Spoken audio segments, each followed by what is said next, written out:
छठी माई के पावन बरतिया व्रत करब हम जरूर, व्रत करब हम जरूर। बिहार में ही नहीं बल्कि अब तो हर जगह छठ पूजा धूमधाम से मनाई जाती है। छठ सिर्फ एक पर्व नहीं है बल्कि महापर्व है जो पूरे 4 दिन तक चलता है।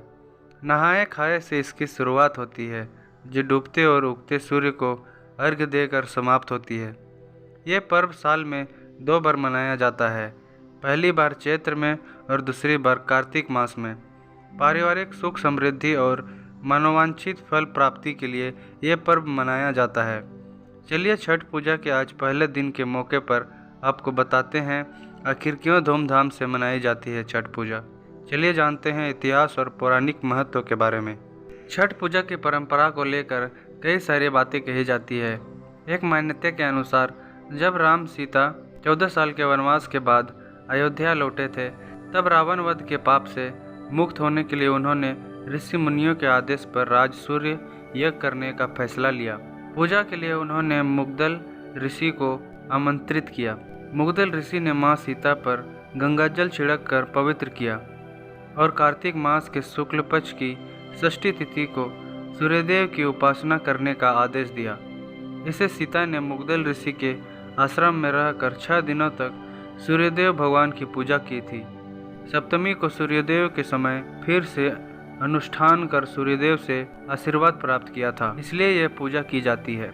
वहीं हिंदू मान्यता के अनुसार कथा प्रचलित है कि छठ पर्व की शुरुआत महाभारत काल से हुई थी। इस पर्व का सबसे पहले सूर्यपुत्र कर्ण ने सूर्य की पूजा करके शुरू किया था।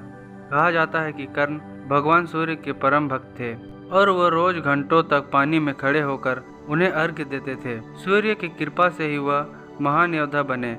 छठ पर्व के बारे में एक कथा और भी है। कहा जाता है कि जब पांडव सारा राजपाट जुए में हार गए तब द्रौपदी ने छठ व्रत रखा था।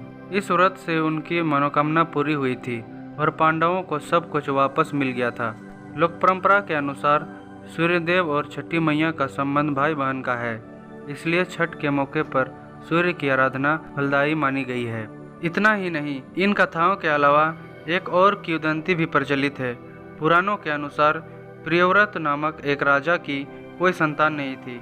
इसके लिए उसने हर जतन कर डाले लेकिन कोई फायदा नहीं हुआ। तब उस राजा को संतान प्राप्ति के लिए महर्षि कश्यप ने उसे पुत्रयष्टि यज्ञ करने का परामर्श दिया। यज्ञ के बाद महारानी ने एक पुत्र को जन्म दिया लेकिन वह मरा पैदा हुआ। राजा के मृत बच्चे की सूचना से पूरे नगर में शोक छा गया। कहा जाता है कि जब राजा मृत बच्चे को दफनाने की तैयारी कर रहे थे तब आसमान से एक ज्योतिर्मय विमान धरती पर उतरा। इसमें बैठी देवी ने कहा, मैं षष्ठी देवी और विश्व के समस्त बालकों की रक्षिका हूँ। इतना कहकर देवी ने शिशु के मृत शरीर को स्पर्श किया जिससे वह जीवित हो उठा। इसके बाद से राजा ने अपने राज्य में यह त्यौहार मनाने की घोषणा कर दी। हिंदी पौराणिक कथाओं के अनुसार सूर्य भगवान स्वास्थ्य संबंधी कई समस्याओं को ठीक करते हैं और साथ ही सुख समृद्धि भी देते हैं। लोग सूर्य देवता से स्वास्थ्य और समृद्धि के लिए कठिन व्रत और पूजन करते हैं। इसमें व्रत, नदी के पावन जल में नहाना, सूर्योदय पर पूजा और सूर्यास्त पर पूजा और साथ ही सूर्य को जल चढ़ाना शामिल होता है।